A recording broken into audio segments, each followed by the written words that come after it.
Bueno, hoy vamos a ver un par de temas, digamos, cerrar la guía 3 de potencial central y scattering, con el tema de scattering, y empezar un poco la guía 4 con un problema de pequeñas oscilaciones. El tema de scattering la vamos a presentar con el ejercicio, con los ejercicios 10 y 11. Todavía no está puesta digamos, el texto que voy a poner. Es un pequeño resumen sobre el tema, que ahora vamos a compartir un poco, pero el problema en sí lo voy a tratar de hacer acá digamos, en unas hojas acá para tomarme un poco de tiempo. Bien, entonces voy a tratar de compartir acá con ustedes el comienzo de mi texto, a ver si está bien. ¿Todos ven esto? Sí, Sí. se ve. Ok. Sí, sí. Bueno, una pequeña introducción, como siempre, es, digamos, es algo importante que el tema del scattering es algo importante que, bueno, se ve un poco en mecánica clásica, en mecánica cuántica, pero forma parte digamos, una de las únicas maneras de conocer la estructura de la materia, o de un material o de algún objeto que uno conoce, que sería arrojarle un sistema, digamos, un conjunto de partículas o algo, puede ser radiación X o puede ser incluso óptica, y ver lo que sale. De esa manera uno tiene una idea de lo que es el blanco que uno conoce, ¿no?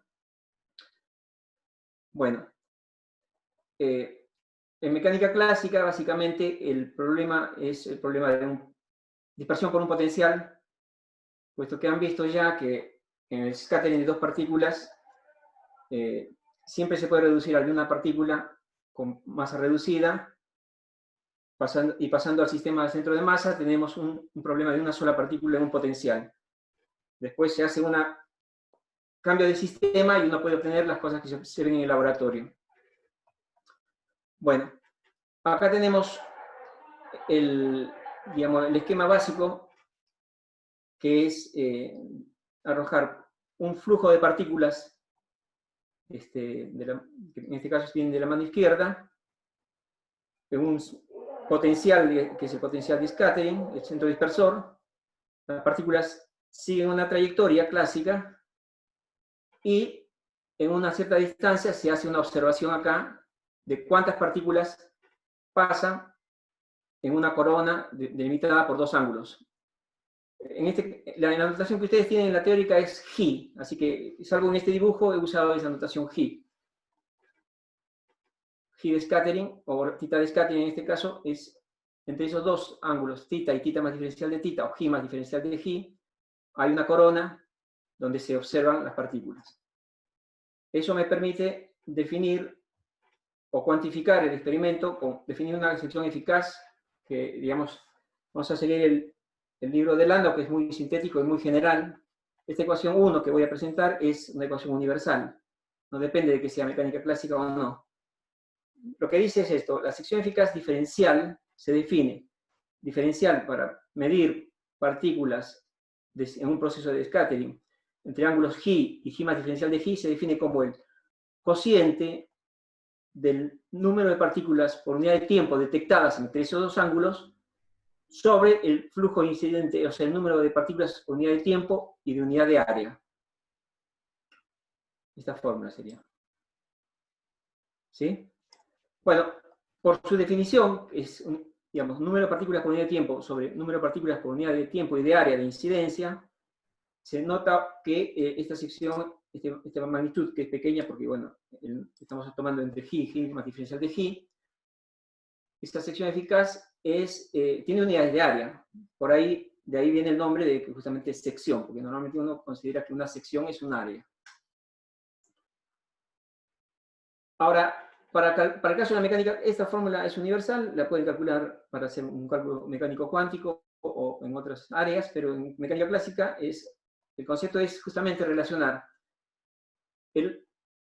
el parámetro de impacto, que sería la distancia a la cual pasaría la partícula si no fuese desviada, el centro de fuerza sería en este caso S,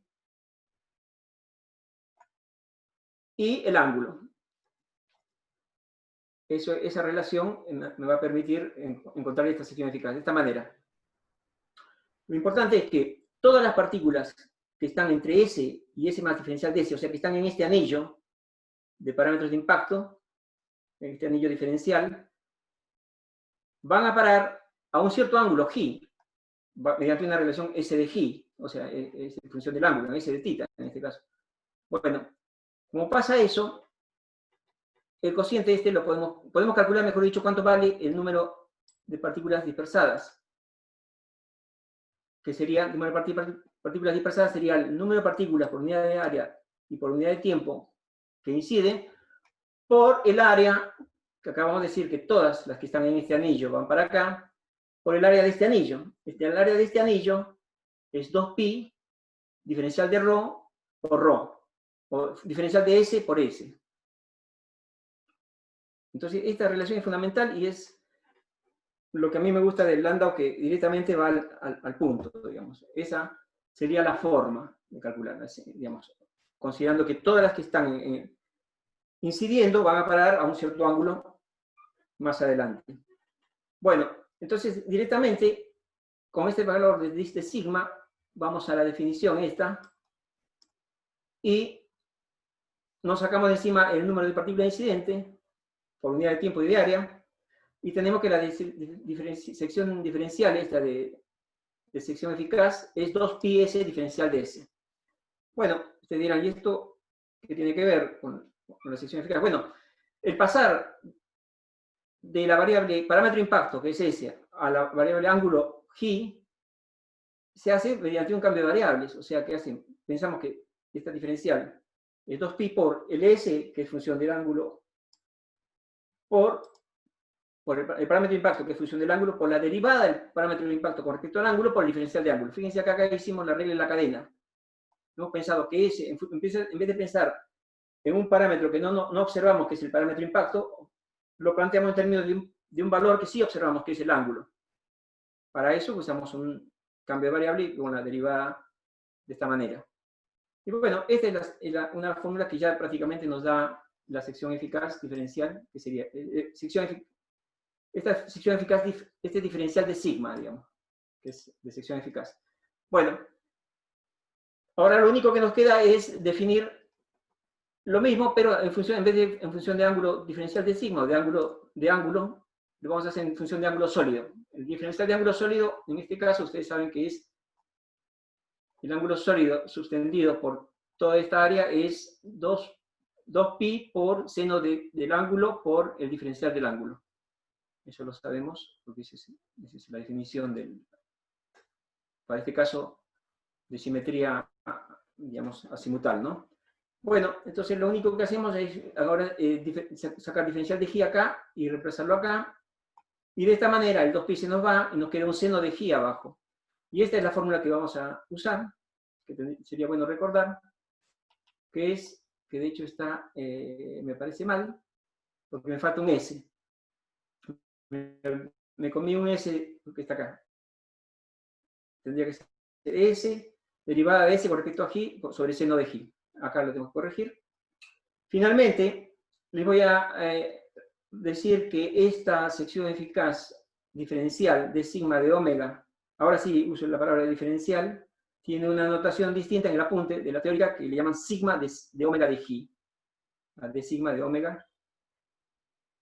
Y tiene otras notaciones también, donde G es θ de sigma de omega. Bueno, son varias notaciones que no hay problema.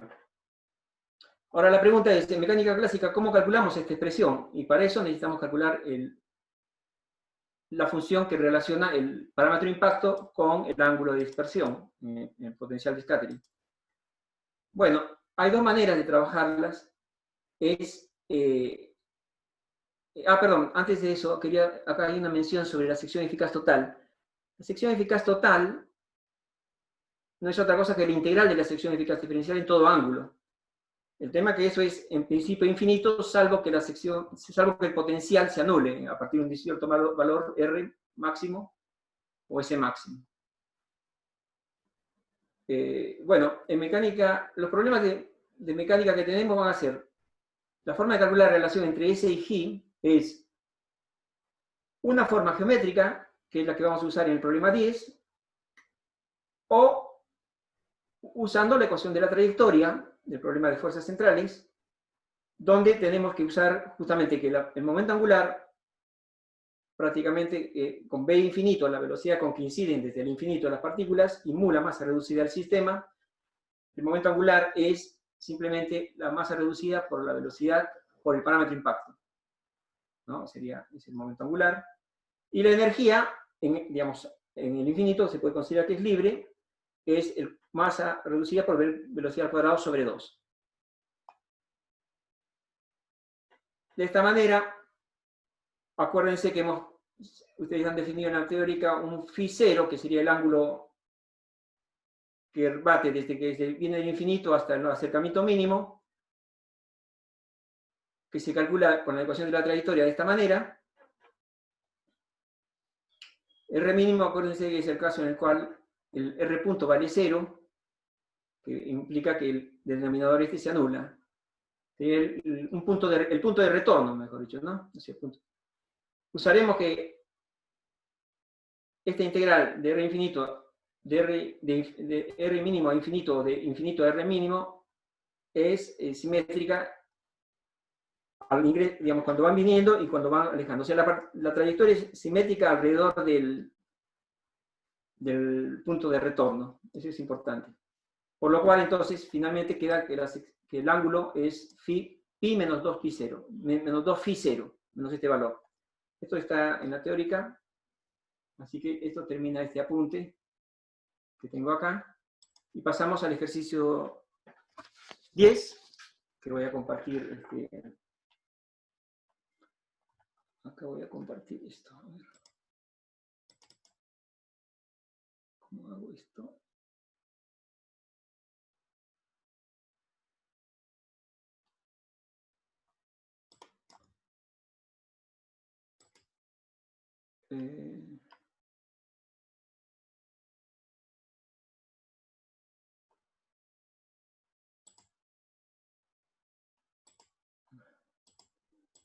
Bueno, como siempre, tengo un problema que no sé cómo pasar a compartir.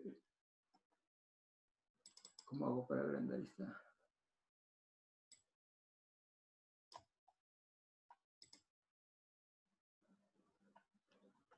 Bueno. Ahora le voy a dejar de compartir y volver a aprender seleccionando otra pestaña. Sí, no sé dónde dejar de compartir, a ver. Quitar el video, editar, mostrar, ocultar. Si detengo el video, ¿qué pasa? No, ahí está mal eso. Abajo en el medio debería aparecer una opción. Creo que es como un cuadradito rojo, puede ser. No, porque todo lo que estoy viendo es en la pantalla que estoy compartiendo. A ver. Ah, sí, dejar de compartir, exacto. Bien, disculpen, tenía que ver eso. Bueno. Ahora voy a poner a compartir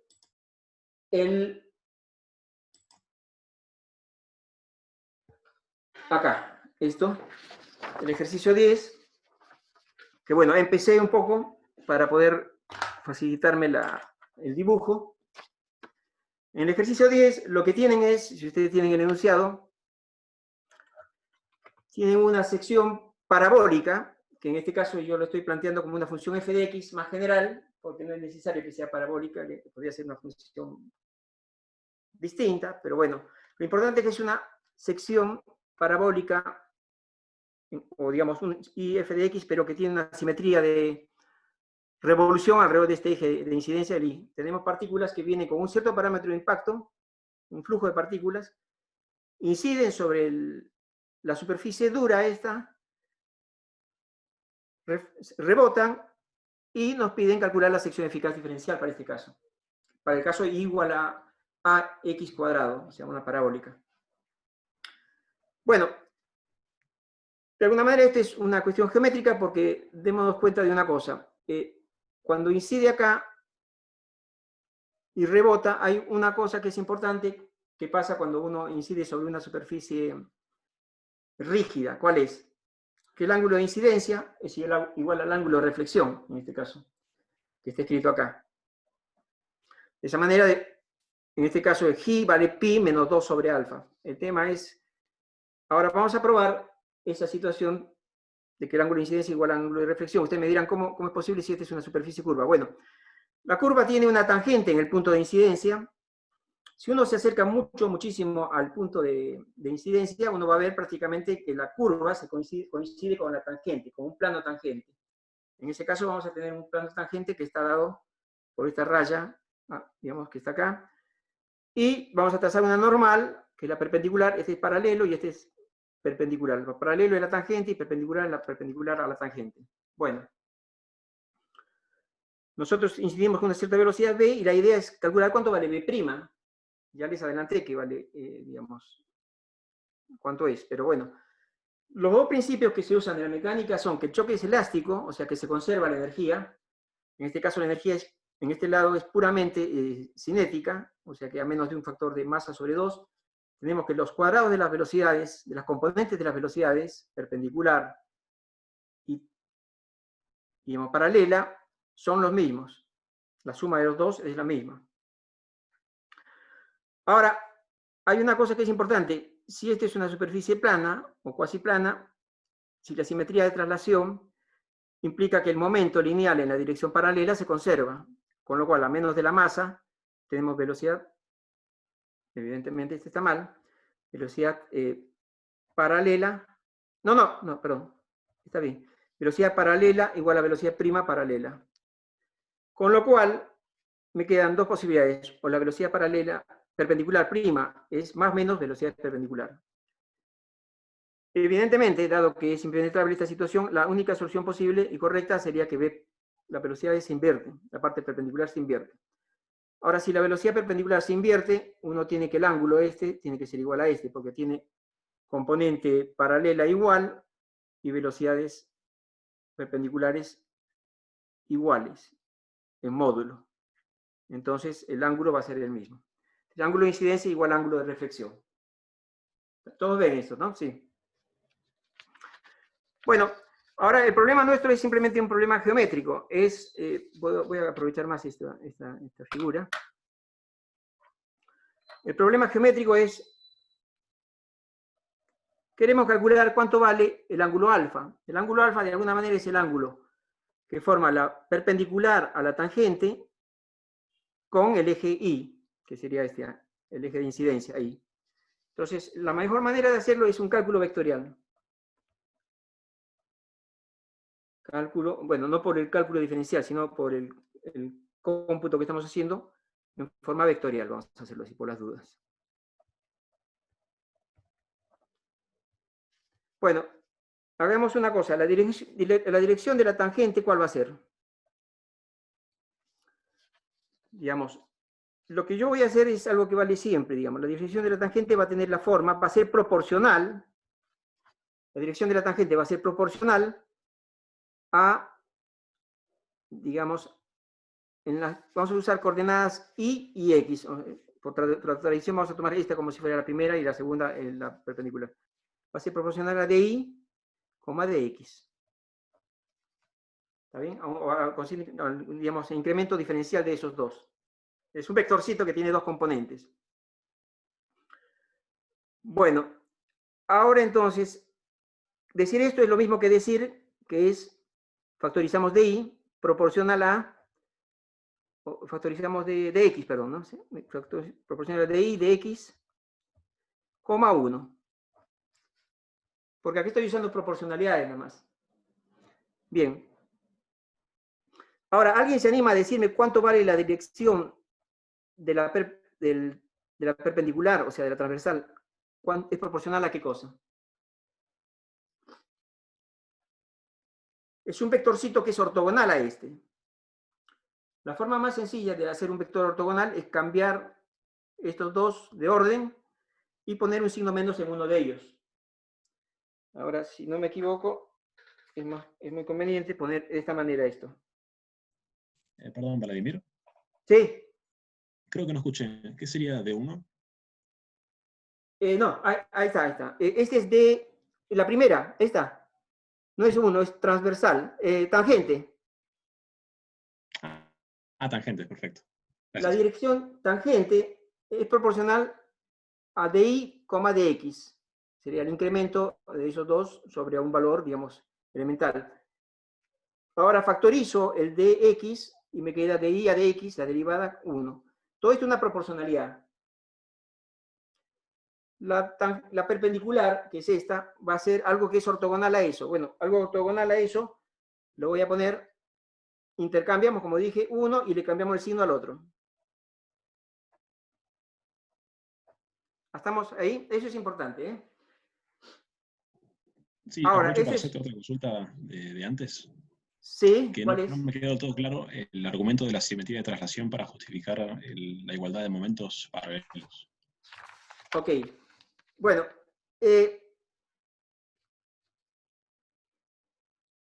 cuando uno tiene un... a ver, cuando hay simetría de traslación, tenemos que el momento lineal en esa dirección se conserva. ¿Eso lo tenés claro? Eso tiene que Sí, ver sí. con la guía de simetría, se llama. ¿Sí? La variable, llámale la variable que está acá, esta sería, digamos, sería una variable cíclica, si vos querés. ¿Está bien? Está bien, era eso. Gracias.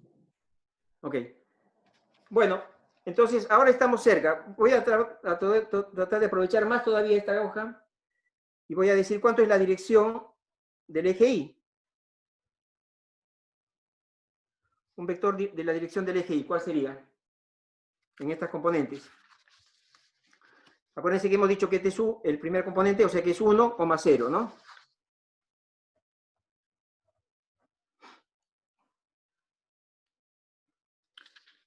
Bueno, entonces, ahora sí. Díganme ustedes cuánto vale el producto escalar de dirección perpendicular, punto, dirección del ¿La eje dirección Y. Y no sería 0,1 o estoy mal? No, justamente, X está para arriba, está bien. claro, la estoy usando siempre por costumbre, estoy usando esta. Esta notación no está mal porque es I, F de X, así que estamos diciendo, la primera componente es esta y la segunda componente es la otra, ¿sí? Bueno, haciendo Sí. el producto escalar, esto me queda simplemente, evidentemente me queda 1 nomás, ¿no? El producto escalar este me queda 1.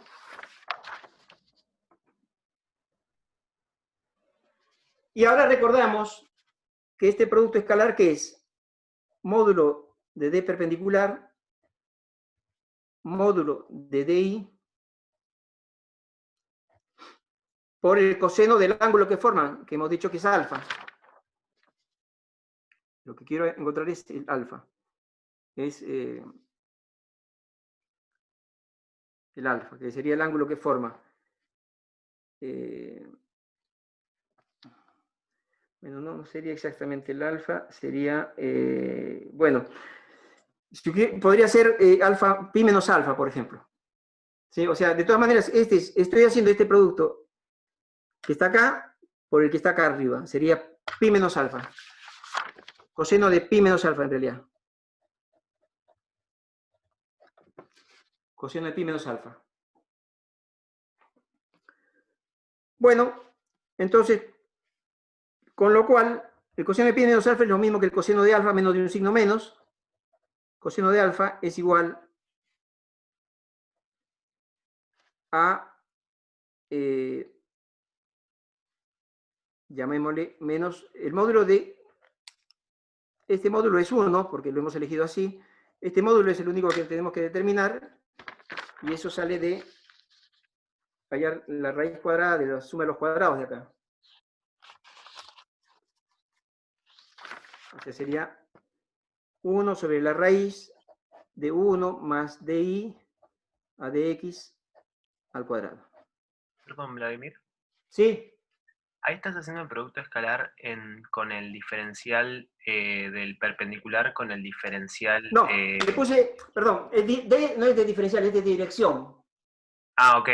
Claro, porque si no, Dirección. un DI, no en vez de un 1. No, sí, lamentablemente usé esa por dirección, ¿sí? Es cierto que aparece acá en diferencial, pero eso estamos haciendo que es proporcional, o sea, eso es una proporcionalidad, pero no es, este D no tiene que ver con este, ¿sí?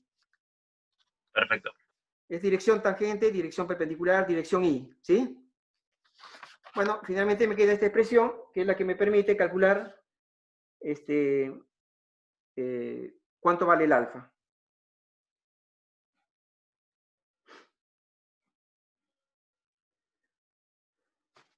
Bueno, en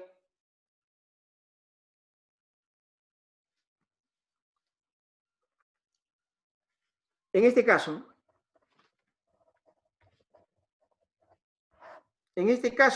tenemos que cuánto vale el valor de X. Justamente el valor de X es, digamos, ¿dónde queremos calcular ese dato? Cuando X vale S, que es el parámetro de impacto, ¿no? O sea, fíjense, el X vale S. Entonces, X vale X vale S, y la derivada de Y con respecto de X, en X igual a S, ¿cuánto vale? Acuérdense que Y está en este caso dado por A, bueno, lo hice muy general, pero creo que es, si no me equivoco, es AX al cuadrado, ¿no? Y de X igual a AX al cuadrado. Entonces la derivada de Y con respecto a X es 2AX.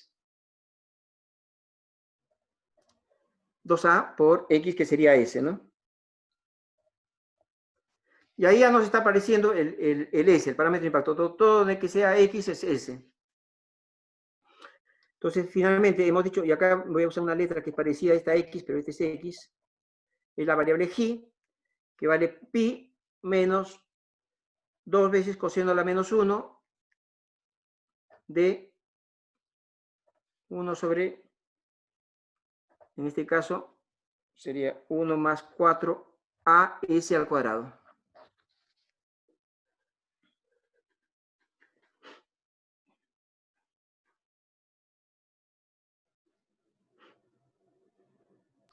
¿El A no quedaría cuadrado también? Sí, eso. Pero queda al cuadrado igual, sí. Al cuadrado, perdón, sí.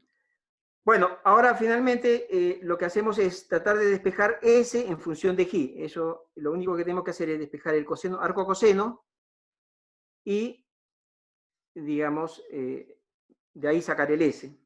Esa cuenta no es muy difícil, lo podemos hacer relativamente, o sea que esto vale, por ejemplo,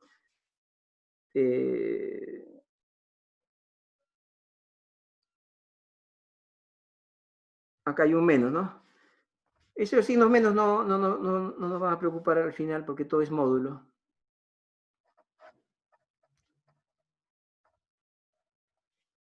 Es igual al, sería esto con signo positivo, el coseno sería el coseno de pi sobre 2, pi menos g sobre 2, que no es otra cosa que, acuérdense, el coseno de pi sobre 2 menos g es igual al seno de g sobre 2.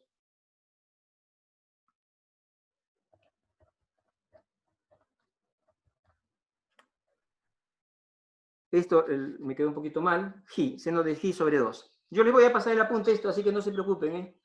Lo importante es que sigan el enunciado. Les voy a pasar estoy acá haciéndolo así, tratando de que esto entre acá. Bueno. Finalmente, de acá pueden despejar cuánto vale el S. Por eso, al lugar del S al cuadrado, les queda positivo esto. Y entonces el S, yo les voy a escribir cuál es la expresión S, para no tener errores. Pero queda claro que de acá elevamos al cuadrado, multiplicamos acá, dividimos el otro lado, y me queda algo de este estilo. El S va a ser 1 sobre seno al cuadrado de G sobre 2, menos 1, todo esto a la 1 medio, y en realidad multiplicado por 1 sobre 2A, que me salió afuera. Entonces tenemos el S de G. Otra forma de escribir lo mismo, acuérdense que esto es la cosecante al cuadrado menos, o sea, esto es la, esta es la,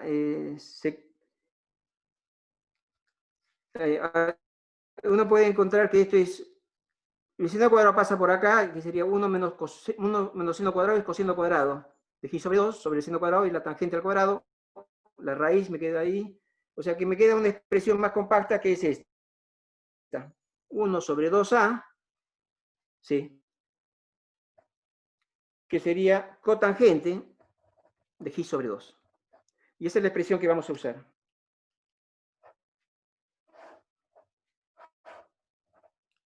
Uno sobre 2a cotangente de g sobre 2. Hasta ahora se entiende más o menos.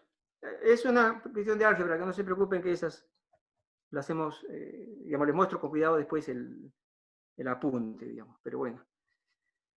Ahora, si ustedes se fijan, digamos, no sé si, bueno, lo tendrán presente, pero en la teórica han hecho el scattering de Rutherford. En el scattering de Rutherford, ustedes han conseguido esta expresión. ¿Qué es Rutherford? Rutherford es un físico inglés que prácticamente es el primero en hacer el modelo planetario del átomo. ¿Por qué? Porque justamente hizo experimentos sobre una lámina delgada de oro, tirándole partículas alfa cargadas, y observando que, digamos, aparentemente estaba todo vacío, digamos, la materia estaba vacía, salvo cuando encontraba una especie de sector duro donde había un rebote importante. Entonces postuló que, bueno, que había una especie de centro, y que en este caso era positivo, y con los electrones que estaban alrededor de este, pero dejando mucho espacio vacío, porque prácticamente no intervenía en las cuentas. Bueno, el scattering de Rutherford lo que les da, para el problema, el scattering de Rutherford es como el problema de Kepler, es problema de cargas, digamos, de interacción entre dos cargas que tienen la misma forma de Kepler, y ustedes lo han usado con un potencial de esta forma, me acuerdo que es algo así, potencialmente con el coeficiente alfa, y lo que obtienen en el scattering de Rutherford es algo así. S es igual a módulo de alfa sobre 2 veces la energía, cotangente de G sobre 2. Este es Rutherford. Queda claro que hay una elección de A que hace que el problema de la parábola, del paraboloide de revolución, sea igual al problema de Rutherford, que es elegir, por ejemplo, A igual a E sobre módulo de alfa.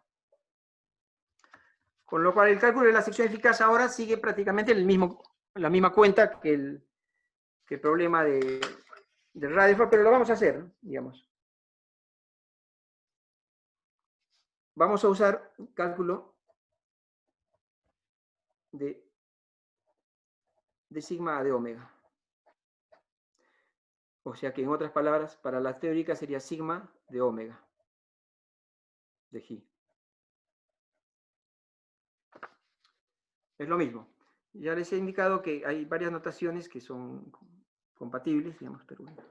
Esta es la sección eficaz diferencial. Bueno, para esto lo único que necesitamos hacer es expresar la fórmula. La fórmula que era esta. El S que me había olvidado sobre el seno de G por la derivada, el módulo de la derivada de S con respecto a G. ¿Por qué se toman los módulos acá? Porque esta sección definitivamente está definida como positiva, así que si esta derivada por casualidad es negativa, hay que tomar el módulo. ¿Está bien? Y el seno también, si el seno es negativo, le tomamos el módulo. Todo es un módulo, digamos. Esta es una fórmula importante. Esta es la que vamos a usar.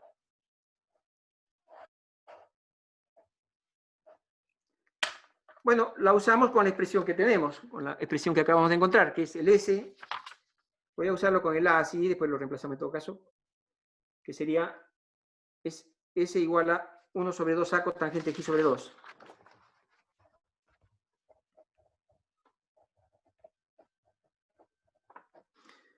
Bueno, lo único que tenemos que hacer ahora es derivar esto. Bueno, hay un truco que uno tiene que no sé, no lo he probado acá justo. Es decir, que S de S a de J es igual a 1/2 de la derivada con respecto a J de S al cuadrado. En este caso no nos va a cambiar la vida, porque igual vamos a tener que hacer lo mismo. Pero a veces uno tiene ya el S cuadrado y es útil. Acá es cotangente cuadrado, o sea que no es lo mismo prácticamente. O sea que en este caso tenemos de S a de J es igual a, no voy a usar esta, sino voy a usar de S a de J, o sea que acá en este caso no suma. Esto a veces es mejor, que no es este caso. De S a de J, ¿cuánto vale? Derivamos el argumento, que sería 1/2, me va a quedar 1 sobre 4a. La derivada de la cotangente, ¿cuánto es? Eso sí tenemos que tenerlo más o menos a mano, cosecante al cuadrado de J, del mismo ángulo, digamos, J sobre 2. Bueno, entonces, ahora sí, metiendo este dato acá, vamos a obtener de sigma de omega. Voy a tratar de simplificar acá un poquito para no hacer más larga esta parte. Les va a quedar exactamente la cuenta, les va a quedar 1 sobre 16 a cuadrado, 1 sobre seno a la cuarta de J sobre 2. Haciendo el producto que nos falta, digamos. Si A es igual a E sobre módulo de alfa, tenemos la scattering de Rutherford, que sería alfa cuadrado sobre 16 E cuadrado sobre 1 seno a la cuarta de J sobre 2. Es lo interesante que para este caso conseguimos el scattering de Rutherford. Bueno, esto sería lo que corresponde a este problema. Hay un problema 11 que lo voy a mostrar un poquito. Voy a compartir. Hola, no sé. ¿sí? Sí, perdón, no se veía bien la parte de abajo. ¿La podés mostrar un poco? La última parte no se vio. Ok, sí. Ahí está. Habíamos recordado que la sección para A igual a E sobre módulo de alfa, teníamos la relación de dispersión, digamos, de Rutherford. Y en este caso obtenemos, reemplazando acá, la sección eficaz de Rutherford, que es este valor. ¿Sí? ¿Está bien ahora? Sí, gracias. Ok.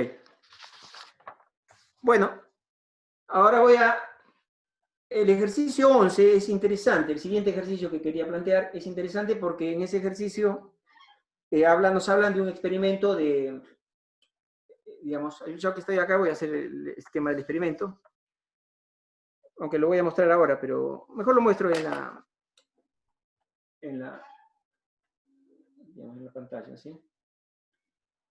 Voy a compartir.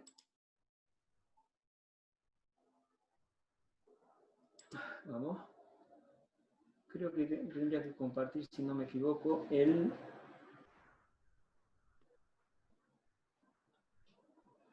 acá, el Google. ¿Alguno vio lo que dejé en la página?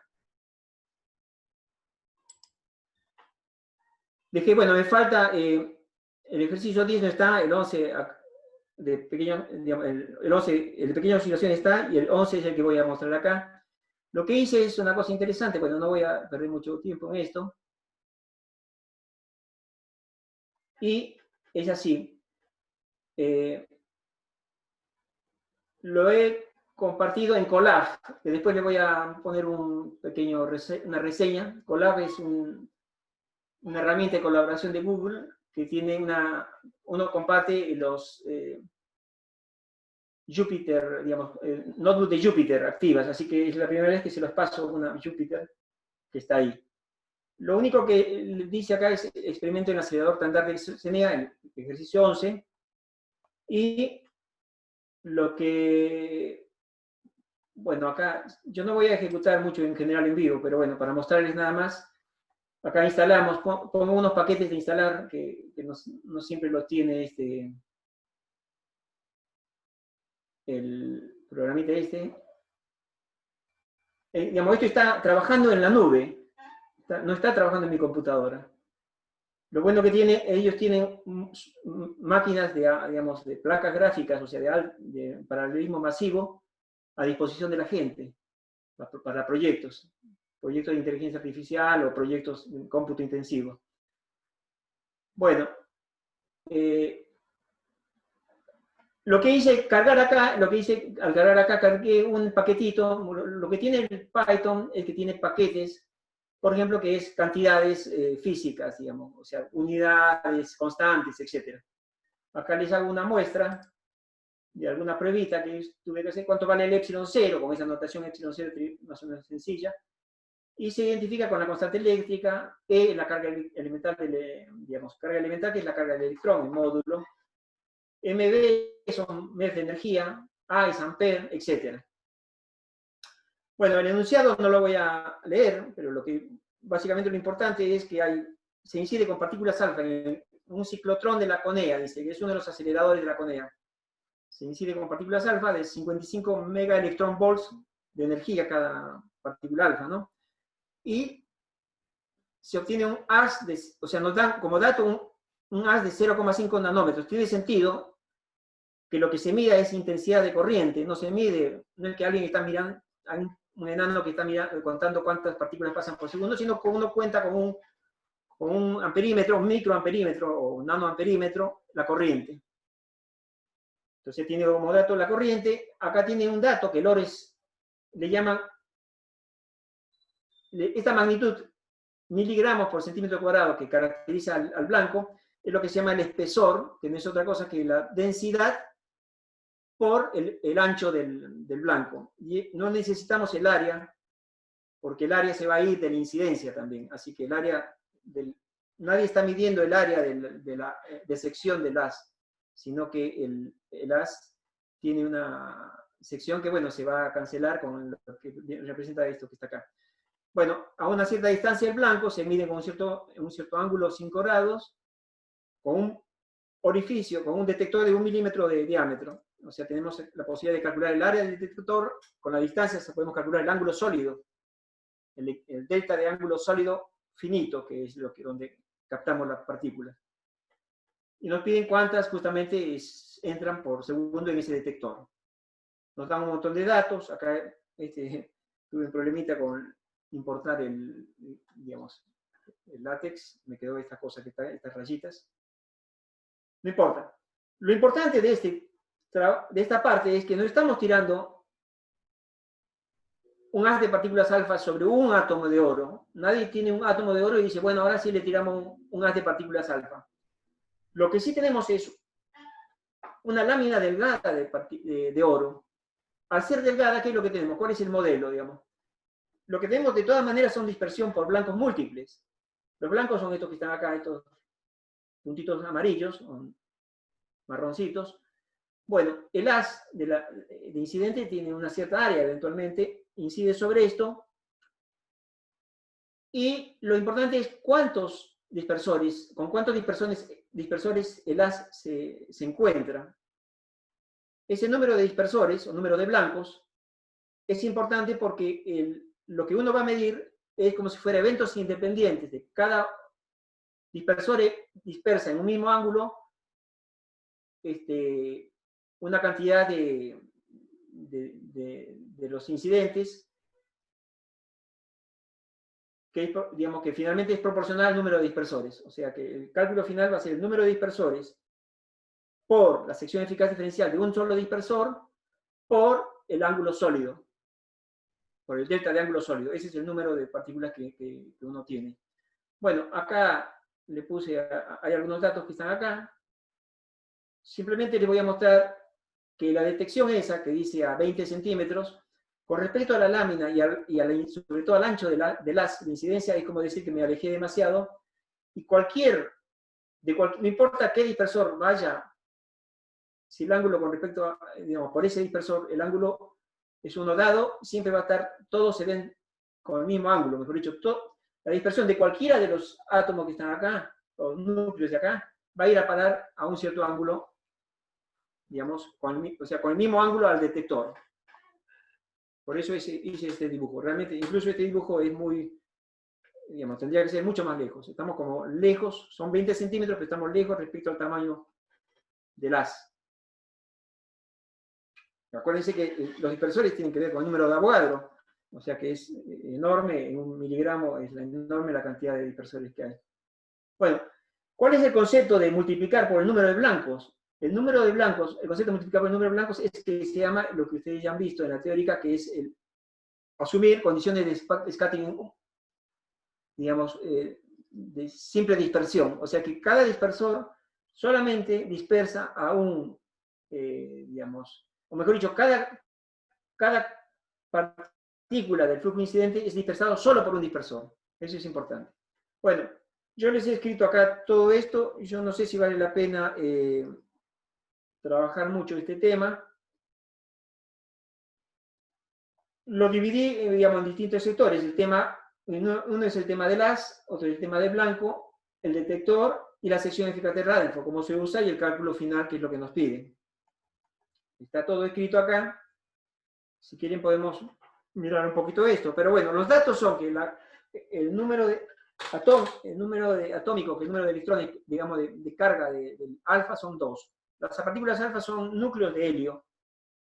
Tienen un número de masa que es 4, energía 55 MeV. La corriente es dato, y uno tiene que usar una sección A, aunque no nos dan dato, pero esa sección A en el cálculo final se va a cancelar. Entonces, lo que uno buscaría para hacer un cálculo es el número de partículas incidentes por unidad de tiempo. Ese cálculo se hace así.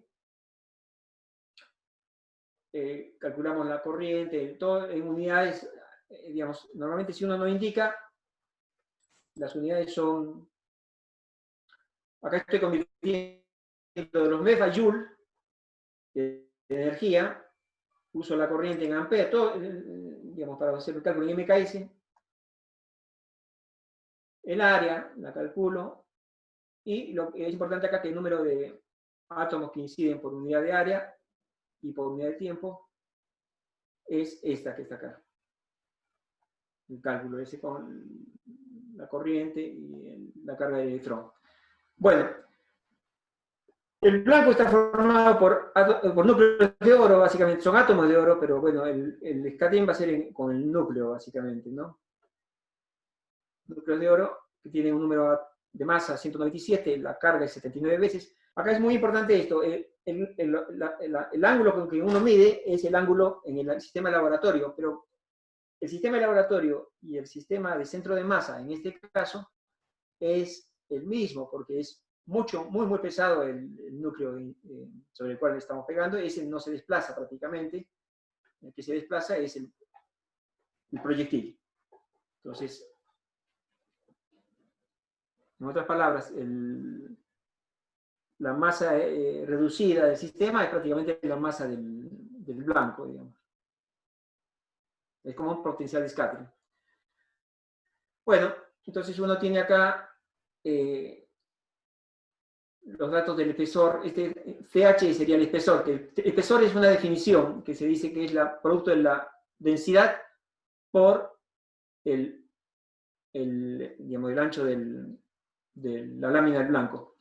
Entonces, con eso ustedes calculan el número de dispersores, que es un dato, digamos que es algo que van a considerar ahora.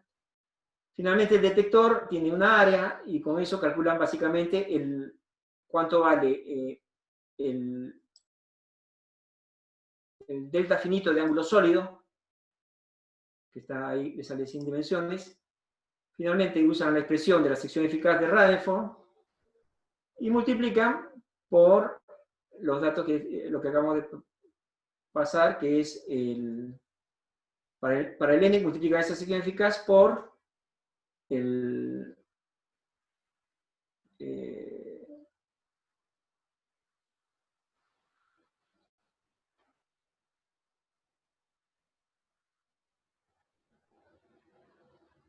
por el delta de omega.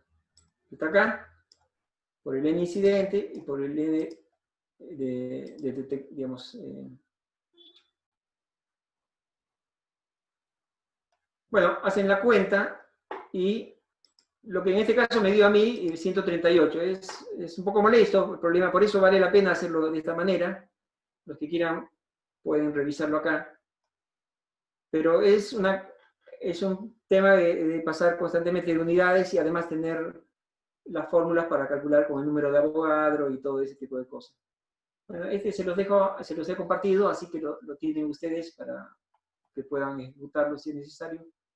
Lo que sí, entonces, queda, digamos, básicamente lo que sí es importante es que revisen estos conceptos, la detección y el sistema de blancos múltiples, ¿sí? Ahora voy a pasar al tema de pequeñas oscilaciones. El tema de pequeñas oscilaciones, para este caso voy a, evidentemente, dejar de compartir esto, y voy a compartir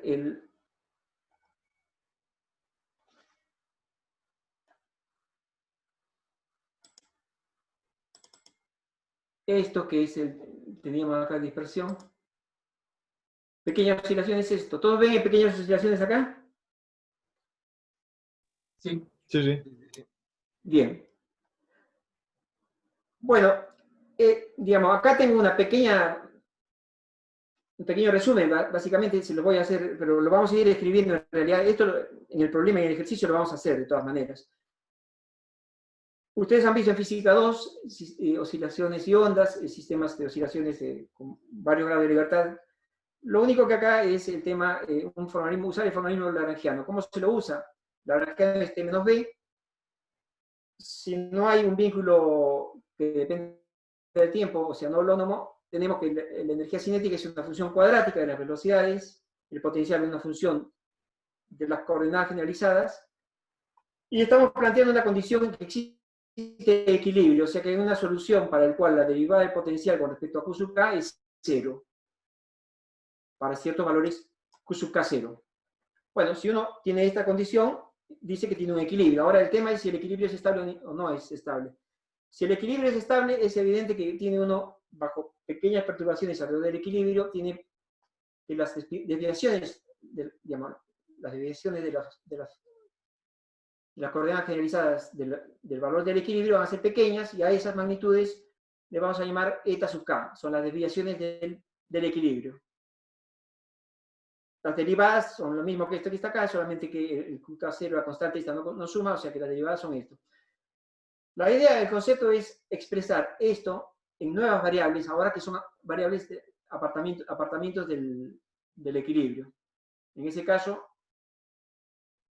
considerando hasta segundo orden valores pequeños, tanto en la coordenada eta, que es el apartamento, y eta punto, tenemos que el lagrangiano es una función cuadrática de los eta punto y una función cuadrática de las desviaciones eta. Las formas cuadráticas tienen una forma muy interesante de escribirse, es a través de una matriz. En este caso está explícita cuál es la matriz. La matriz es TIJ, cuyos elementos son los elementos coeficientes evaluados en el orden 0, porque esto ya está cuadrático en la pequeña magnitud. Entonces, tiene que ser las coordenadas de equilibrio. La cuadrática del potencial va a ser la expansión del potencial a segundo orden. El primer orden es 0, porque es el equilibrio. El orden 0 es una constante que no importa para el lagrangiano. Entonces el BIJ es la segunda derivada de QI con respecto a QJ. Acuérdense que estas matrices tienen un medio afuera. Contemplan el un medio afuera. Así que digamos, no es que todo el potencial es esto, sino que es un medio de este valor. La forma compacta de escribir esto es la forma matricial, que es decir, a partir de una vector eta, que es un vector columna, que tiene eta 1, eta 2, eta 3, eta 4, se escribe esto de esta manera, en forma vectorial. Es muy lindo escribir prácticamente esto. Si ustedes tienen que acordarse de algo, es esto. Estas dos fórmulas que están acá son importantes. De acá ustedes pueden plantear las ecuaciones de Euler-Lagrange, que justo tienen una expresión vectorial matricial sencilla, que es esta, ¿Todos ven esto que está acá? Lo podemos hacer un poco más grande de repente. Sí, Ahí. sí, se ve. Bien. Ok. Bueno, esto lo hemos visto. Yo hice un apunte de pequeñas oscilaciones del péndulo doble y, digamos, la solución es, vamos a buscar soluciones oscilatorias propias con una sola frecuencia. Entonces decimos que ese vector, que no me quedó vector acá, o sí, es igual a un vector A, que tiene A1, A2, A3, o sea, depende del orden. Mejor dicho, A tiene componentes, N componentes, tanto como grado de libertad, E a la menos I omega t. A es una disposición especial de desplazamientos que hace que todo el comportamiento de todos los desplazamientos sean oscilatorios. Para encontrarlo, entonces, metemos esta expresión en la ecuación digamos, de movimiento. Evidentemente nos va a aparecer un omega cuadrado, un menos omega cuadrado en realidad, por lo mismo. Y el BA va a ser también, o sea, vamos a factorizar, reemplazando esto en la ecuación de movimiento, el E a la menos I omega t, la sacamos, lo cual nos queda una condición para A. Esta forma funcional me queda correcta, si es que el A satisface esta ecuación. Esta es una ecuación de autovectores o autovalores generalizados, porque no es solamente una matriz sobre un vector, sino que es una matriz sobre un vector es proporcional a otra matriz sobre el mismo vector. Pero bueno, lo mismo. Podemos pasar de un lado esto, y nos queda b menos omega cuadrado t, aplicado a es 0, un sistema de ecuaciones que es homogéneo. Una solución de esto es la trivial, que A vale 0. Para una solución no trivial, necesitamos que el determinante de este sistema sea 0. Esta ecuación nos da una ecuación con n raíces para omega cuadrado. El determinante de esto, el determinante del sistema vale 0 y sacamos las omegas. Cada uno de estos omegas se llaman, son autovalores y son frecuencias propias del sistema. Para cada frecuencia de esta omega k, que obtiene 1, reemplaza en la ecuación esta y calcula cuánto vale el A correspondiente a sub k, el autovalor A sub k. Y de esa manera tiene un modo, esto se llama modo normal, ese es un modo normal del sistema, uno que oscila con esa frecuencia. La solución más general, evidentemente, no va a ser esta, sino va a ser una combinación de todas estas multiplicado por coeficientes acá. Acuérdense que hemos pasado, digamos, a una exponencial imaginaria acá, pero, digamos, en la realidad tenemos que tomar la parte real de todo lo que está acá. Entonces, las oscilaciones van a ser la parte real de toda esta sumatoria. Una composición de distintas frecuencias. En un movimiento más general posible, el sistema no está oscilando con una sola frecuencia, sino tiene una composición de frecuencias.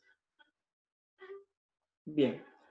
Pero sí, es cierto que si yo elijo mis condiciones tales que solamente una de estas aplica, estoy diciendo que yo excito ese modo normal, como hicimos o traté de hacerlo en el péndulo doble.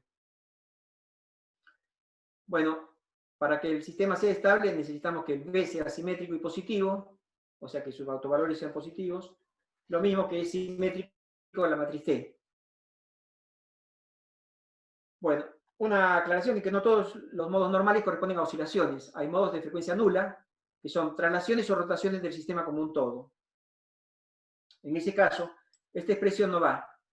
Por eso esta expresión finalmente hay que tomar con pinzas, porque si acá hay modos de frecuencia 0, los modos de frecuencia 0 no tienen como solución E a la I omega t.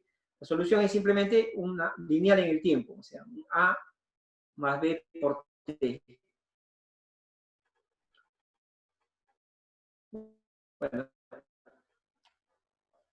Bueno, acá hay ciertas consideraciones que por ahí les puede gustar leer. Hay un teorema que no lo voy a enfatizar ahora sobre la última clase del tema, quizás lo nombre un poco mejor, un tema que tiene que ver con asimetrías. Y bueno, ahora sí voy a ir al ejercicio y creo que lo quiero hacer acá. No sé si va a ser más rápido, pero por ahí se va a entender mejor hacerlo directamente a ver. Ah, ok, aquí estoy, sí. ¿Podrías volver a mostrar el enunciado? ¿Perdón? No ¿Perdón? llegué a ver el enunciado del ejercicio. El enunciado. Sí, sí, sí. El enunciado es sencillo. Ahora que como voy a dibujarlo, digamos, no, acá quería hacer yo el dibujo, no tuve tiempo y lo voy a hacer ahora, ¿sí? Bueno, gracias. El tema es pequeñas oscilaciones.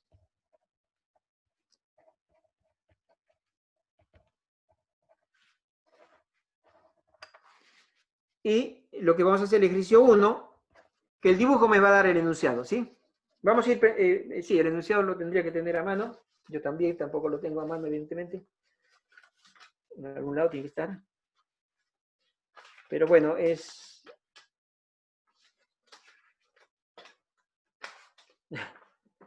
Bueno.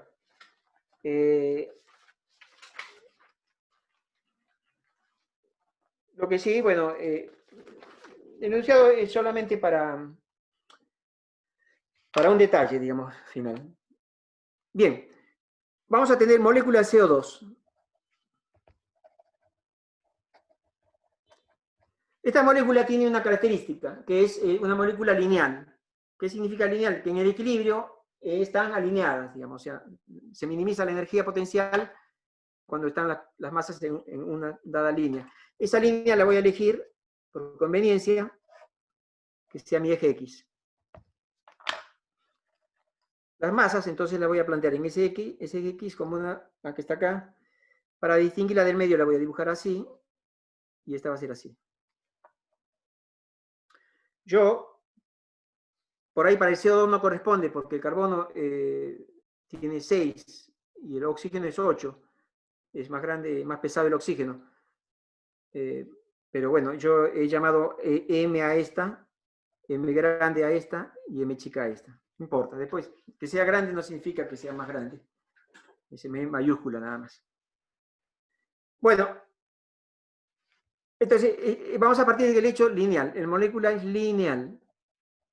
Entonces vamos a considerar como primera aproximación que está en el eje X acá, o sea que vamos a hacer excitaciones lineales acá, porque para hacerlo en el plano necesitaríamos una interacción que tiene que ver con el ángulo que forman estos dos, estas ligaduras, digamos, esta y esta. Esa no la estamos considerando acá, más adelante, creo que en el próximo ejercicio se hace algo de eso. Bueno, entonces digamos que, ¿cuáles son las coordenadas? Este es X1, X2 y X3 es el último. Siempre les conviene, digamos, identificar una cierta numeración porque el 1, 2, 3 lo que se va a hacer es mantener, digamos, identificar las coordenadas en forma apropiada. Hasta ahora estoy dibujando nada más. Molécula CO2 y ¿cómo le estamos describiendo el molécula? El modelo de la molécula va a ser simplemente este. Dos resortes, como esto es igual a este, va a ser resorte de constante K. Y longitud L0, natural. O sea que ya prácticamente es obvio que el equilibrio va a ser L0 acá, ¿no? O sea, sin estirar el resorte. Ninguno de los dos resortes estirado. Longitud natural es L0. Entonces, bueno, ¿qué es lo que me piden? Esa es la pregunta del enunciado, ¿no es cierto? Bueno, me van a pedir encontrar las frecuencias propias de este problema, encontrar los modos normales, encontrar la solución general del problema, y finalmente encontrar las coordenadas normales. Las coordenadas normales es algo que vamos a, digamos, ahora al final en la introducción no está puesta mucho. Ah, sí, está puesta, pero no les he mostrado ahora. Pero es mejor que lo veamos acá y, digamos, eso lo han visto ustedes también, pero en este caso vamos a partir con eso. Bueno, nos están pidiendo las frecuencias y los modos normales. Necesitamos encontrar las ómegas y los autovectores A y con ello la solución general. Bien. ¿De dónde partíamos? Del lagrangiano. Lagrangiano es T menos B. En este caso, ¿cuánto vale la energía cinética? Son masas que están en una dimensión con coordenadas X1, X2 y X3. ¿Cuánto vale? A ver, alguien. Bueno. ¿Estamos de acuerdo con esto? M grande, X2 punto cuadrado sobre 2, más m chica otra vez, x3 punto cuadrado sobre 2.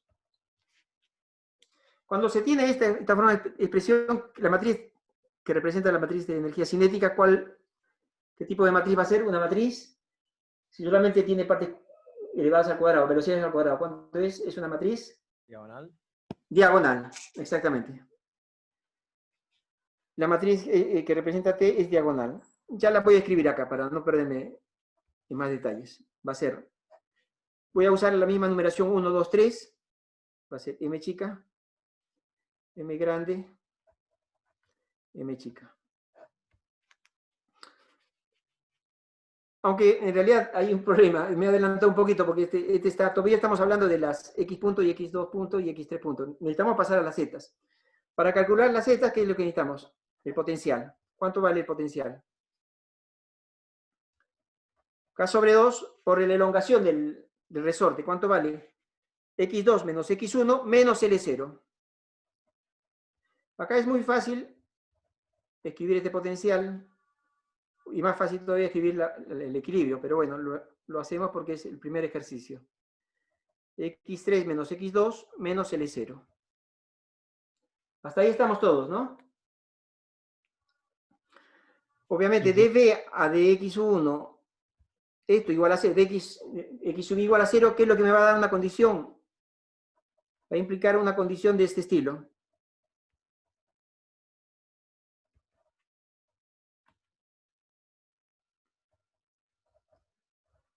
Menos L0 igual a 0, x3 menos x2 menos L0 igual a 0. Hice un chastre.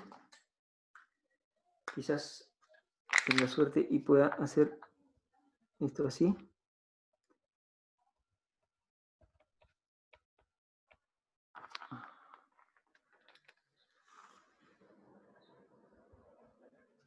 Bien. Lo que ustedes pueden notar una cosa que es importante, estas ecuaciones son dos ecuaciones nada más, para tres incógnitas, x1, x2 y x3, 0. Eso significa que ustedes pueden plantear solución, x1, 0, vamos a llamarle x0. O sea, está definida a menos de una constante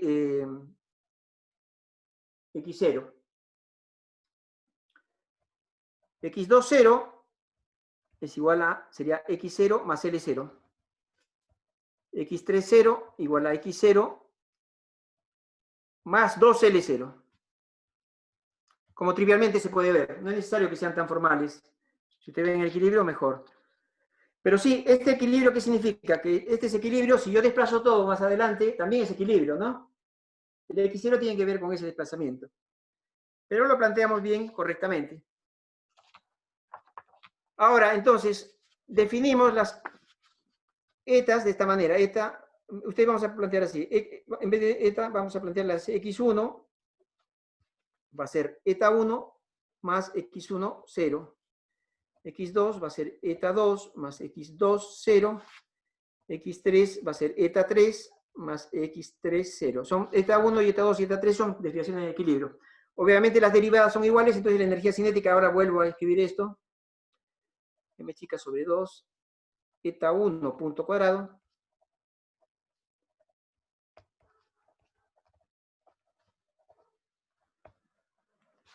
Y el potencial, cuando coloco las expresiones estas y calculo, no me queda otra cosa que dos componentes.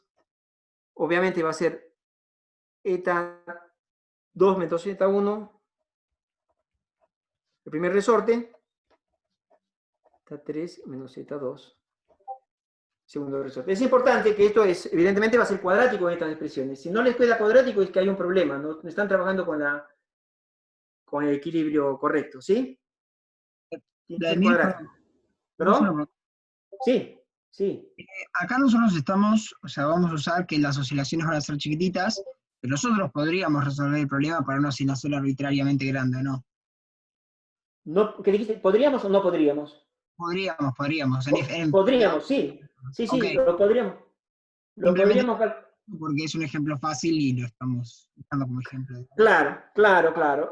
Sí. Lo que quiero es, sí. No es digamos, cuando agreguemos los modos transversales, ahí vamos a necesitar que sean, digamos, pequeñas las oscilaciones. Y va a ser una aproximación.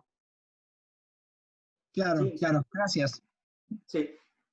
Ok. De todas maneras, el resorte en sí mismo como concepto de un sistema atómico es porque hay un equilibrio, o sea, alrededor del equilibrio nomás. No es que hay un resorte que está en el carbono, el oxígeno y el oxígeno-carbono. Hay un mínimo de potencial y equivale a con una constante K, o sea, es una función cuadrática respecto del equilibrio, ¿sí? Bien. Muy bien. Entonces, voy a escribir un poco más en detalle esto, porque esto va a ser un poco más complejo. Va a tener un solo eta 1 cuadrado, va a tener un producto eta 2, eta 1 acá.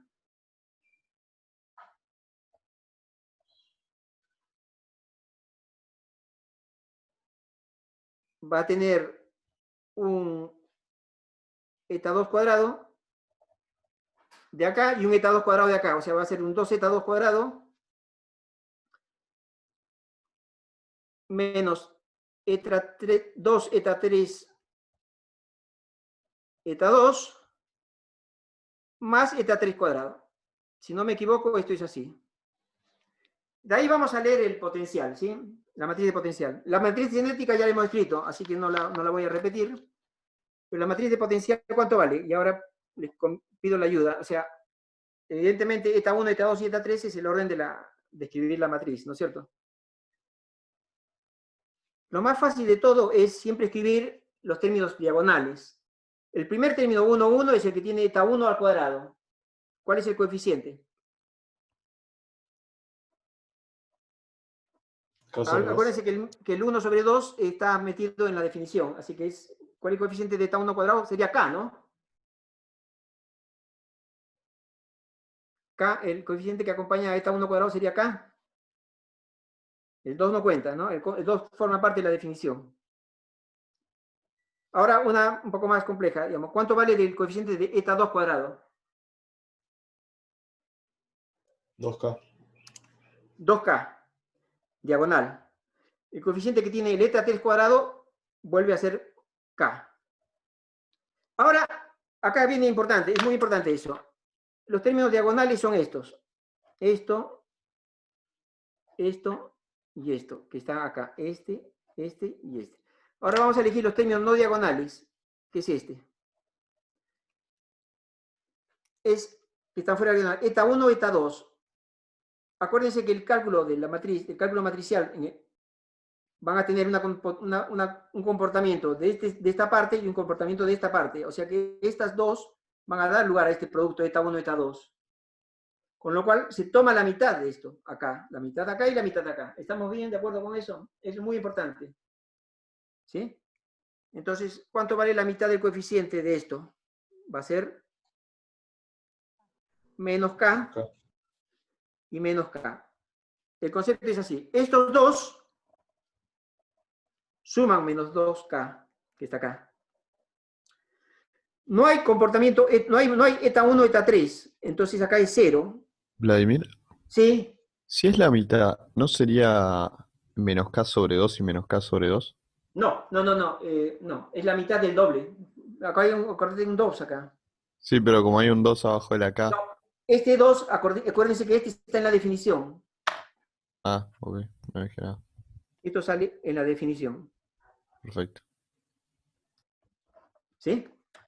Por eso acá habíamos puesto 1, K, 2K y K. Y acá tomamos la mitad de este, que sería menos K y menos K.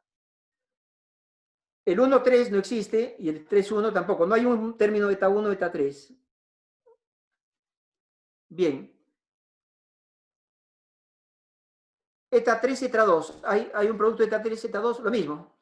Sería este, ¿no? Eta 3, eta 2, que sería el menos 2K, que se va a repartir entre estos dos, que sería menos K y menos K. Sería algo así. ¿Está bien? Con lo cual está escrito correctamente esto. Vuelvo a escribir el T, si ustedes quieren. Va a ser M chica, M grande, M chica. ¿Por qué vuelvo a escribir el T? Porque yo, ¿cómo encuentro cuál es la ecuación de autovalores y autovectores? Es B. Vladimir, perdón, se repartió porque la matriz es simétrica, ¿no? Claro, sí, el potencial B es simétrico, la matriz T se puede elegir simétrica porque son formas cuadráticas. Son formas cuadráticas de números que conmutan, entonces se reparten entre los dos, exactamente igual, ¿sí? Son matrices Porque simétricas. 3-2 es 2-3, es lo mismo. Por Y lo definición. mismo con 1-2 es 2-1. Exactamente. Esta es la ecuación que teníamos en el resumen. Y lo que uno necesita es hacer esto, determinante de B menos omega cuadrado T igual a 0. Voy a escribirlo simplemente por un poquito, avanzar un poquito. Acuérdense que esto sería K. La diagonal es, esta, como T es diagonal, solo cambian la diagonal a este elemento, digamos, a esta B menos omega cuadrado T, solo tiene cambios en la diagonal con omega cuadrado. Y vamos a hacer K menos omega cuadrado por el coeficiente respectivo de la matriz T, 2K menos omega cuadrado por la masa, y sería K menos omega cuadrado. Ahí está bien. En el otro queda solo B, porque no hay T es diagonal, así que lo que está en B sería menos K, 0, menos K, 0, menos K. ¿Sí? Acuérdense que esto está así. Bueno, calculamos, solamente voy a escribirles, chicos, solamente les voy a escribir el determinante. Digamos, el álgebra del determinante es muy sencilla, pero voy a escribirle solamente por completitud, ¿sí? ¿Cómo hacemos este determinante? Por menores complementarias, porque tenemos por lo menos un 0 acá, va a ser más sencillo.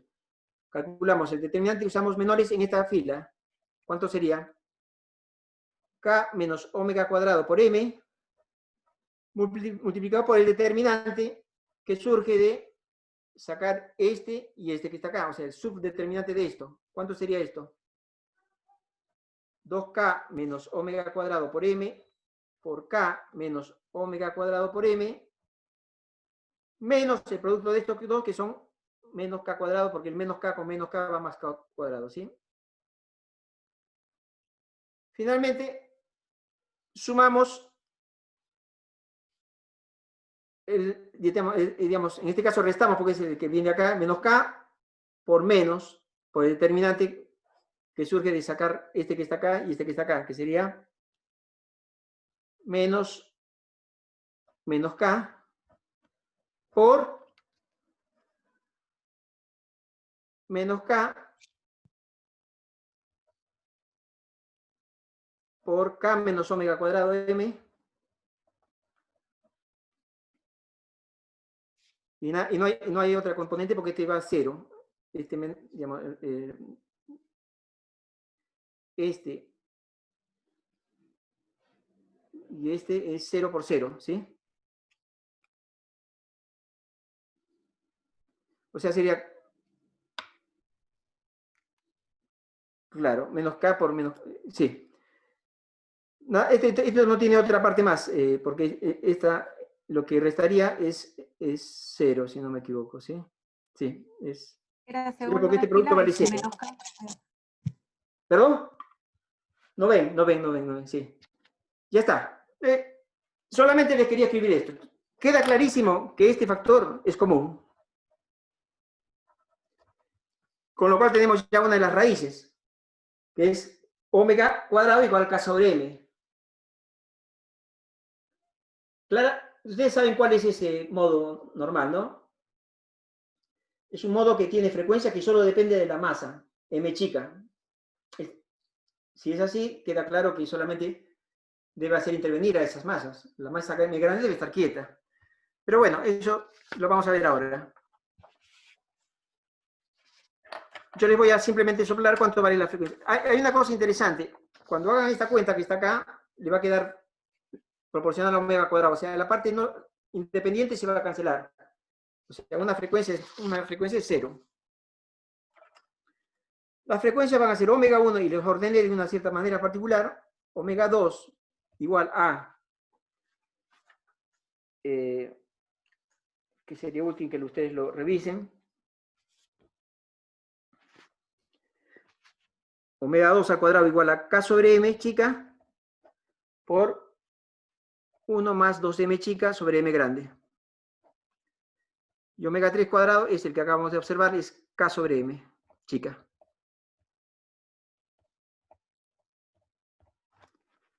Bueno, entonces ahora vamos a empezar el cálculo de modos. El primer modo va a ser de frecuencia 0. Ese modo tiene un nombre. ¿Cuál es ese nombre? Modo de Traslación. Traslación. Bien. Como es un modo de traslación, es evidente que es una transición rígida. ¿Y ese modo qué autovector tiene? Los 3 desplazamientos iguales. Verificación. Acuérdense, verificación. Metemos en la ecuación de autovectores y es B por A1, ¿cuánto vale? B por A1 vale 0 porque el B, cuando uno multiplica por 1, 1, 1, es como sumar los elementos de las filas. Todas las filas dan 0. La suma de las filas dan 0 de B. O sea que esto vale 0. Correspondiente a una frecuencia 0. ¿Sí? O sea, este es un modo de traslación. Ahora, el otro modo es el modo de omega 2 igual a, en este caso, la raíz, o de, bueno, el modo este.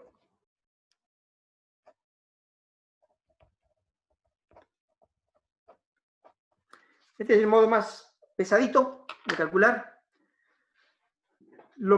Acuérdense que los modos normales están, digamos, a menos de un factor constante, así que por eso elegimos 1, 1, 1, porque no nos importa la constante en principio, ¿sí? Salvo que querramos normalizarlo, pero eso no es necesario, casi nunca. Bueno, entonces, el modo de frecuencia 2, ¿cómo la proponemos este modo? Va a hacer intervenir la masa M grande se mueve. Bueno, yo voy a proponer esto. Conocemos la frecuencia. Podemos proponer 3 valores distintos y meternos ahí, pero sabemos que de los 3 valores hay uno que puede ser fijo, así que lo podemos fijar en uno, el primero. Los otros 2 valores no los conozco y le pongo alfa y beta. ¿Está bien? En vez de poner en la ecuación de autovalores y autovectores esto directamente, que nos podríamos hacer el problema ese, que pasaría a ser un problema de 2 por 2, para simplificarlo voy a usar una propiedad. ¿Cuál es la propiedad? Que si la frecuencia de 2 autovectores es distinta, los autovectores son ortogonales según la matriz T y según la matriz B. ¿Qué significa según la matriz?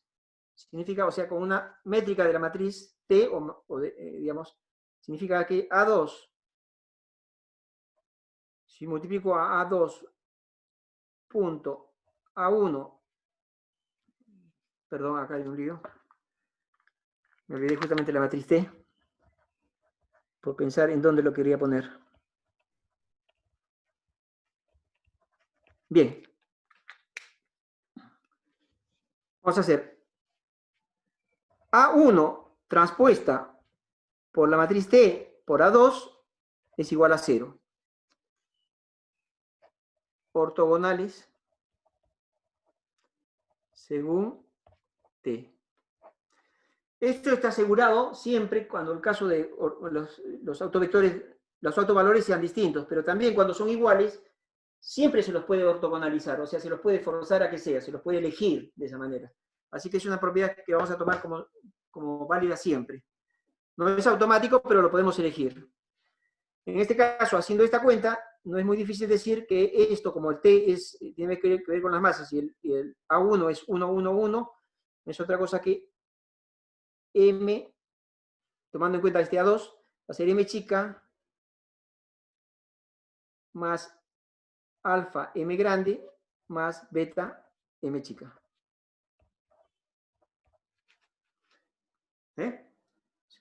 La matriz T es, o sea, T por A1 transpuesta es muy fácil de calcular, es simplemente un vectorcito que tiene componentes m chica, m grande y m chica. Y escalar el A2 me queda este. Ahora, ¿qué significa técnicamente esto? Lo que significa que esto significa que no se mueve físicamente. No se mueve el centro de masa. La ortogonalidad según el modo de traslación significa que ninguno de los modos normales mueve el centro de masa. Salvo, obviamente, el modo 1 que sí lo mueve, pero los otros modos no. Son modos, digamos, de oscilación, realmente el 2 y el 3. Bueno, entonces de acá podemos sacar, de acá de esa ecuación sacamos que beta ¿cuánto vale? Es fácil despejar que beta vale, vamos a decir que beta vale menos 1 más alfa m grande sobre m chica. ¿Está bien? Y ahora sí, ponemos esto en la ecuación de autovalores, de autovectores, ¿sí? No les voy a hacer Una pregunta. Perdón. Una pregunta. Sí. ¿Que no se mueva el centro de masa pasa por por el sistema que estamos considerando o pasa siempre, digamos, cuando estoy haciendo pequeñas oscilaciones? Siempre que hay pequeñas oscilaciones y que hay modo de frecuencia cero. El modo de frecuencia cero significa un movimiento del centro de masa, de traslación, por ejemplo, en este caso, y los modos que no son de frecuencia cero son todos modos de oscilación y no mueven el centro de masa. Si uno le calcula el momento digamos, la velocidad de ese modo, digamos, la velocidad de traslación del centro de masa para ese modo es cero. Perfecto, gracias. Ok. Bueno, entonces en este caso, yo no voy a hacer la cuenta porque es muy fácil. Yo les voy a hacer el esquema. Hagan B a 2 igual a una expresión enorme, digamos, vamos a tener así, que la pueden llenar, igual a omega cuadrado, que sería K sobre M chica por 1 más 2M chica sobre M grande, por el mismo vector.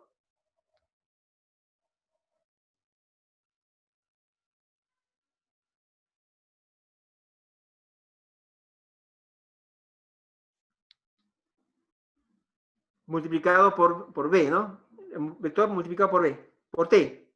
El vector multiplicado por T es que multiplica la masa chica acá, la masa grande acá, la masa chica acá. O sea, va a ser M chica, M alfa. Y finalmente, y acá me quedé muy poco espacio, digamos, sería M chica por el beta, que vale menos 1, más alfa M grande sobre M chica.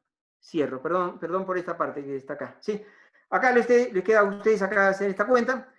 Con esta cuenta ustedes tienen 3 igualdades. Con una sola es suficiente, pero es conveniente verificar las 3, ya que están, por las dudas. Bueno, voy a simplemente darles la solución de esa ecuación. Queda 2. Vale, como no podía ser, 1, 1.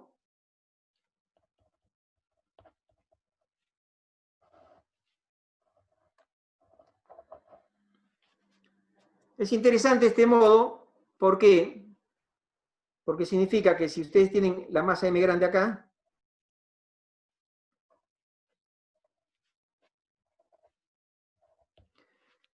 están moviendo esto para acá, y esto es un modo necesario y suficiente para que el centro de masa no se mueva.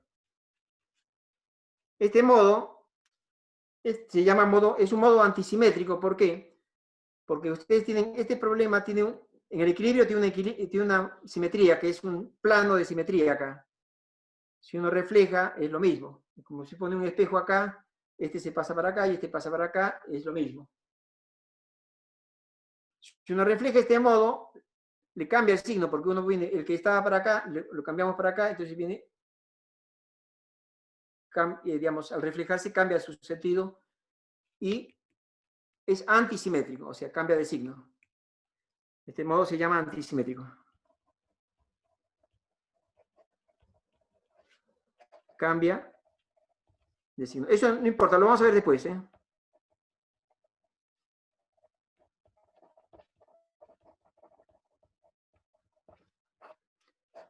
Bueno, el último modo es el modo tercero, que yo como modo omega 3, que vamos a ver que es un modo simétrico en realidad. Omega 3, ¿cuánto vale? Raíz de K sobre M, chica, nada más. Yo les dije que este modo, ¿cuál va a ser? Es evidente que en este modo, ¿qué es lo que tiene que estar pasando?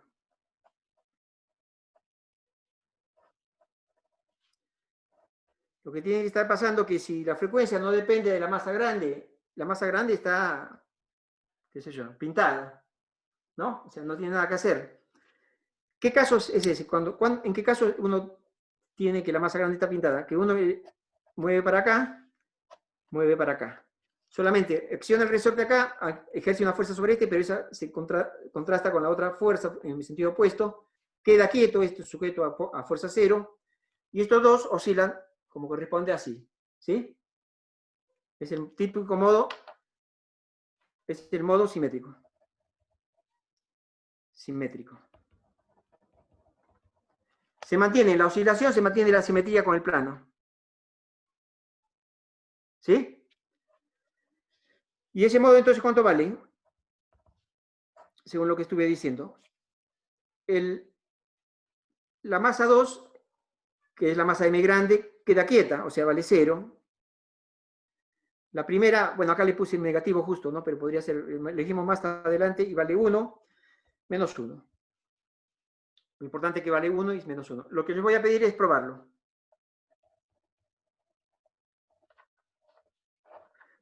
Otra cosa que les quiero decir es que esto también es ortogonal a la matriz T. Mejor dicho, es ortogonal al modo A1 según la matriz T. ¿Hay que dejarlos así o hay que normalizar o algo más? No es necesario normalizar. Digamos, si ustedes quieren pueden normalizar, pero no lo voy a normalizar. Bueno, gracias. Yo voy a escribir, yo personalmente no lo voy a normalizar, posiblemente en algún caso lo tengan que hacer o no es necesario. Pero vamos a resolver todo el problema, todo lo que nos piden lo voy a encontrar, ¿sí?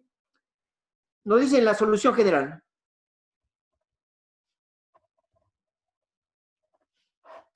La solución del general, ¿cuál va a ser? Eta de t, vector. Parte real de quién, en este caso. A1, pero va a ser por la solución de A1. ¿Cuál es la solución de 1? Vamos a llamarle A más BT. Acuérdense que la solución acá cambiaba, porque es frecuencia 0. Más A2 multiplicado por E a la I omega 2t más A3 E a la I omega 3t. Evidentemente esta solución tenemos que tomarle la parte real. Al tomarle la parte real, lo que vamos a tener es algo así. Y ya me conviene prácticamente escribir la ecuación, ¿sí? Eta 1.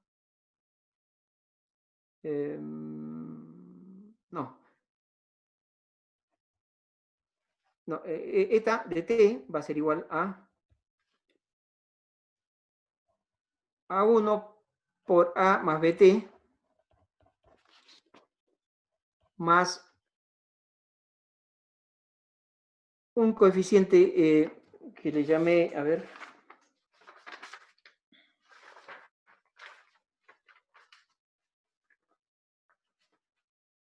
C1 vamos a llamarle, ¿sí?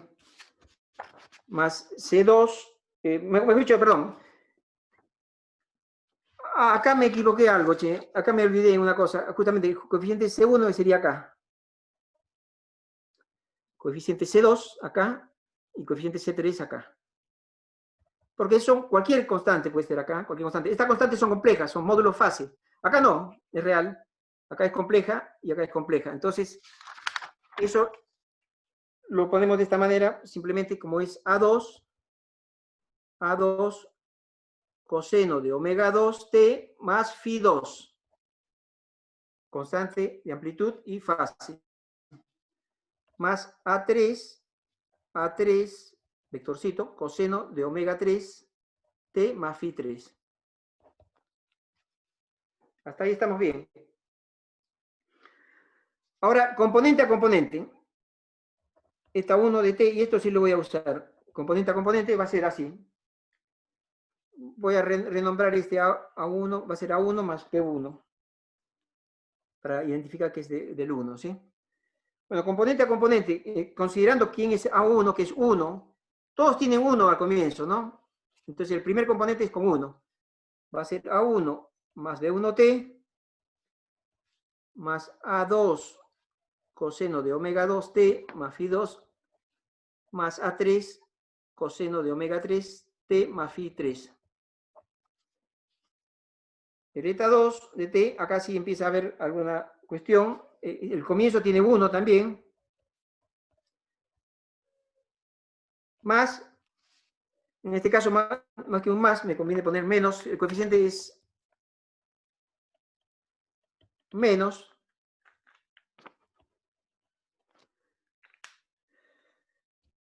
Menos A2 por m, por 2m chica sobre m grande, por el coeficiente alfa, ¿no? Ese es el coeficiente alfa. Coseno de omega 2t más phi 2.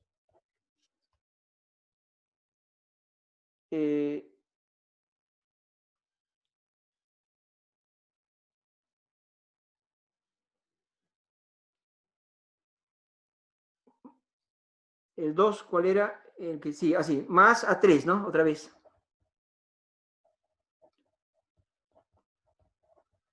Estoy usando los componentes de los vectorcitos, ¿sí? Esto me toma un poco de tiempo, pero bueno, una vez la tenemos que escribir bien. Acá es todo 1 con 1 y el último solamente es menos 1, ¿no?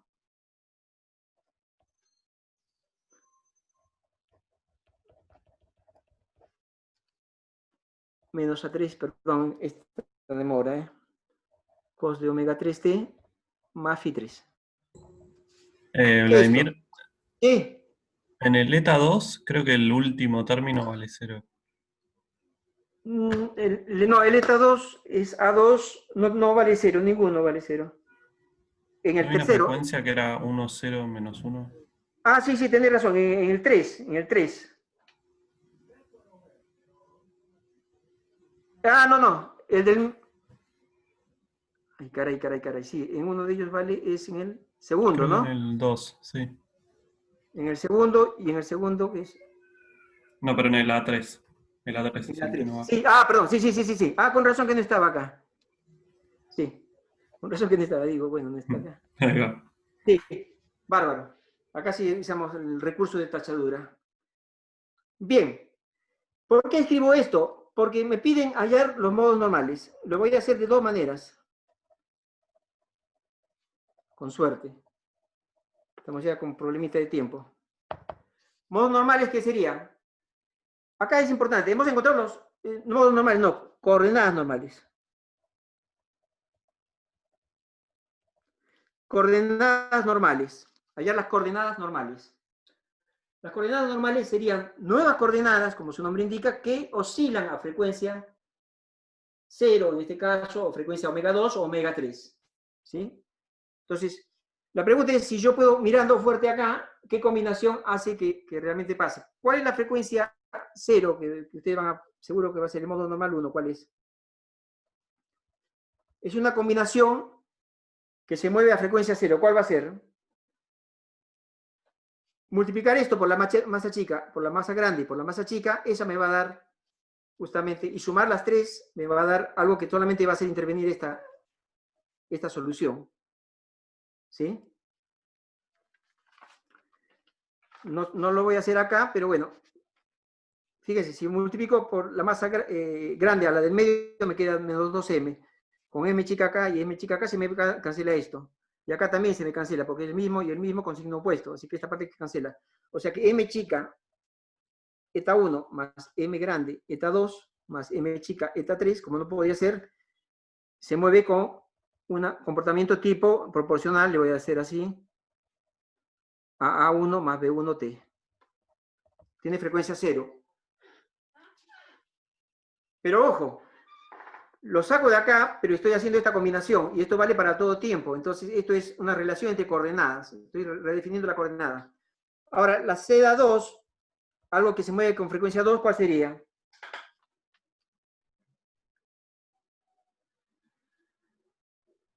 La seda 2, si ustedes lo hacen con mucho cuidado, les va a quedar eta 1 menos 2z2 más z3. Y la seda 3 les va a quedar eta 1 menos z3. Este tiene frecuencia 3, omega 3. Y esto va a ser proporcional a A3 coseno de omega 3t. Y esta va a ser proporcional a A2 coseno de omega 2 t más phi 2 más phi 3. Bueno, esto es intuitivo. Digamos, o sea, hacer este desacople, que me queda una relación en coordenadas. Las coordenadas, los modos normales serían estos. La forma de calcularlo está escrito, lo escribí yo en el apunte. Otra forma que está en el apunte es simplemente recordar que si yo tengo A sub I transpuesto por T por A sub J, esto, si no está normalizado, va a ser una constante, pero va a ser por la ortogonalidad alfa y, delta y J. Por consiguiente, por la ecuación de autovalores va a quedar lo mismo, que A sub I transpuesto por B, por A sub J va a ser alfa I, lo mismo, pero por el omega I cuadrado. ¿No? Entonces, uno, con estas dos relaciones de ortogonalidad, tiene que la ecuación de movimiento, que era T eta 2 puntos, menos B eta, aplicándole a la ecuación de movimiento I transpuesto, digamos, de un lado, me queda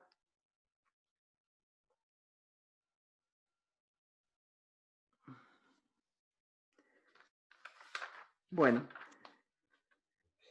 si uno aplica I transpuesto por este lado, le queda I transpuesto por T, por eta, punto, es igual a menos I transpuesto por B, por eta. Entonces, si uno define la variable seda,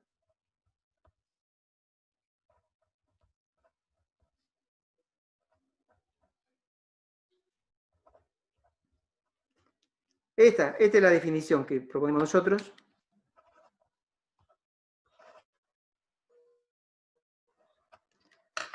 Nos queda que esta ecuación me va a quedar, la segunda derivada acá, la podemos tomar que es una ecuación sobre C de I, me va a quedar C de I, 2 puntos, es igual a menos omega sub I cuadrado C de I. Esa es la otra forma de calcularlo. Esto lo hice en el apunte, así que después lo verifican cualquier cosa. Concretamente hablando, ¿qué es lo que les queda para ustedes hacer esta forma? Es, hagan estas formas lineales. Ahí transpuesta A sub 1, Z 1 es A1 transpuesta por T por eta. Eta 1, eta 2, eta 3. Ese es el modo normal y justo coincide con esta cosa que nosotros, para el caso de 3, podríamos hacer la mano. Y si hubieran tenido 5 o 6 grados de libertad, no se les hubiera ocurrido, ni hablar. ¿Está bien? Bueno, se hizo un poco tarde, pero bueno, por lo menos hasta acá estamos ahí. ¿Alguna pregunta? ¿Alguna inquietud? Perdón, porque no pregunté antes. A ver, las chateos.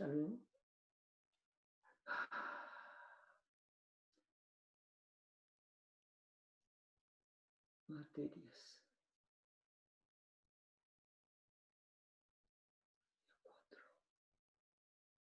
Esta es la guía 4, claro. Perdón, ¿eh?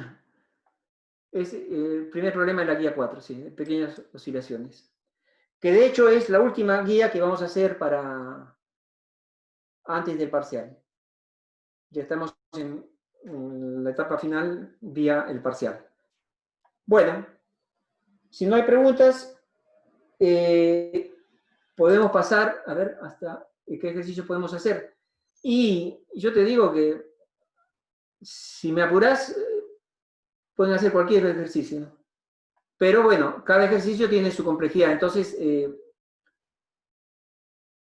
hagan un ejercicio que les parezca sencillo, digamos. ¿Sí? Yo les voy a plantear en todo caso. Primero hagan este, que es el estándar, y hay algún par de ejercicios sencillos también, ¿sí? Tenemos varias clases de esta, así que está muy bien. Sí. Bueno,